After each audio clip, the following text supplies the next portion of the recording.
Assalamualaikum warahmatullahi wabarakatuh. Bagaimana kabarnya anak-anak sekalian? Mudah-mudahan kita semua dalam keadaan sehat dan selalu dilindungi oleh Allah Subhanahu wa taala. Baiklah anak sekalian, kali ini kita akan membahas KD yang ke-11, yaitu menerapkan perbandingan trigonometri pada grafik fungsi trigonometri dan menyajikan grafik fungsi trigonometri. Adapun indikator pencapaian kompetensi yang akan kita kuasai adalah kita bisa menggambar grafik fungsi trigonometri. Nah, pada pertemuan kali ini kita akan fokus pada menggambar grafik fungsi sinus.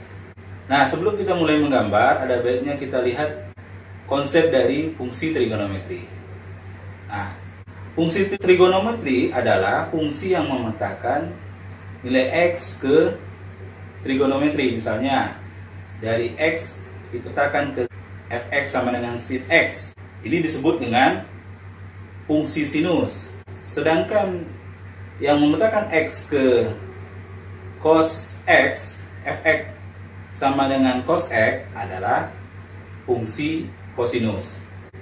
Sebagai contoh kita perhatikan, misalnya untuk nilai X sama dengan 30, maka Fx sin 30 sama dengan setengah gitu ya.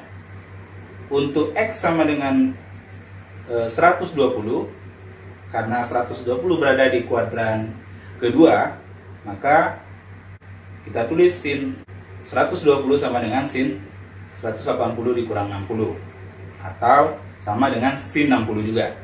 Sin 60 adalah setengah akar 3. Nah, begitu seterusnya yang harus kita kuasai dalam menggambar grafik fungsi sinus. Jadi ada hal yang harus kita kuasai, kita memahami dan sudah hafal nilai perbandingan trigonometri pada sudut-sudut istimewa 0, mulai dari 0, 30, 45, dan 90. Jadi kalau kita sudah paham itu, maka akan membantu kita dalam menggambar grafik fungsi. Oke, selanjutnya kita lihat bagaimana cara menggambar grafik fungsi. Ada dua cara. Yang pertama dengan menggunakan tabel, yang kedua dengan menggunakan lingkaran satuan. Oke, langsung saja kita lihat bagaimana caranya. Check it out. Yang pertama menggunakan tabel. Langkahnya adalah kita buat tabel yang memuat nilai X mulai dari sudut 0, 30 sampai 360 dengan pasangan nilai sin X nya masing-masing 0, setengah, setengah akar 2, setengah akar 3, dan seterusnya. Kita sajikan seperti ini. 0 dengan 0 berarti 0,0, 30 derajat dengan setengah berarti 30 setengah, 45 derajat dengan setengah akar 2 berarti titiknya adalah 45, setengah akar 2. Kita selesaikan sampai 360.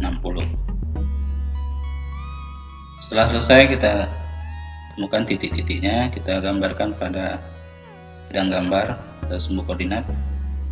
Gambar sumbu X, sumbu Y nya. Kemudian sumbu X kita buat jaraknya 30 per kotak. Kemudian sumbu Y yang tertinggi 1, kotak 4. Kemudian di tengah-tengahnya setengah, di bawahnya min 1, di tengah-tengahnya min setengah, lalu setengah akar 2, setengah akar 3.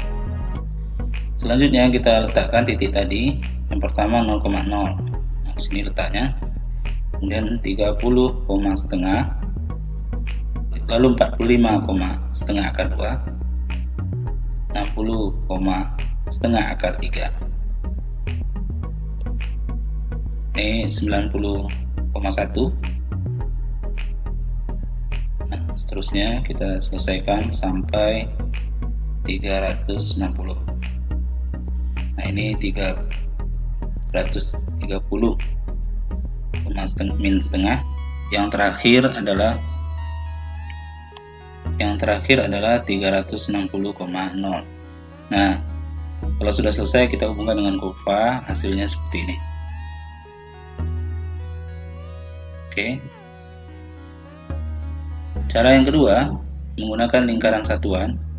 Kita buat sumbu X, sumbu Y jaraknya 30 derajat per kotak. Lalu dengan bantuan jangka kita buat lingkaran yang jari-jarinya 3 kotak atau sesuai kebutuhan kita. Kita anggap jari-jarinya ini jari-jari satu satuan.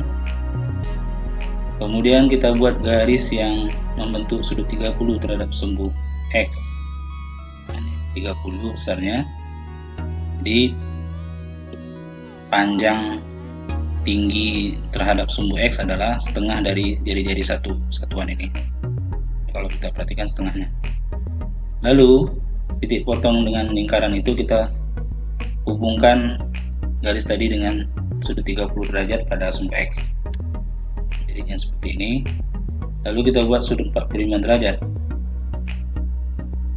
Sudut 45 derajat kita juga hubungkan dengan sudut 45 pada sumbu X. Sudut 60 dengan sudut 60, kemudian sudut 90 dengan sudut 90. Nah, begitu seterusnya sampai seluruh sudut. Ini sudut 135 dengan sudut 135.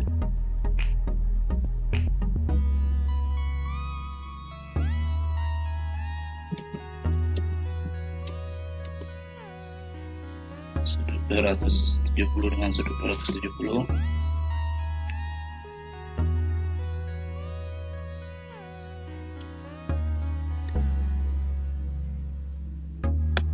Sudut 330 dengan sudut 330. Kemudian terakhir sudut 360 dengan sudut 360. Nah, kalau sudah selesai juga kita hubungkan dengan kurva. Jadinya seperti ini. Nah, inilah grafik dari fungsi sinus, yaitu Y sama dengan sin X. Secara umum grafik fungsi fx sama dengan sin X adalah dia mempunyai satu bukit dan satu lembah, paling tinggi 1, kemudian paling rendah -1, kemudian satu bukit itu dari 0 sampai 180, kemudian lembah 180 sampai 360. Nah, itulah grafik fungsi sinus. Baik anak-anak sekalian, itulah tadi pemaparan bagaimana cara menggambar grafik fungsi sinus. Nah, kalau kita belum paham silahkan diulang-ulang lagi videonya, mudah-mudahan akan lebih mudah dan bisa kita pahami. Nah, selanjutnya untuk grafik kosinus dapat juga dilaksanakan dengan cara yang sama. Dan akan menghasilkan grafik fungsi yang sedikit berbeda. Silakan dicoba dengan teman-temannya, mudah-mudahan bisa kita selesaikan. Assalamualaikum warahmatullahi wabarakatuh.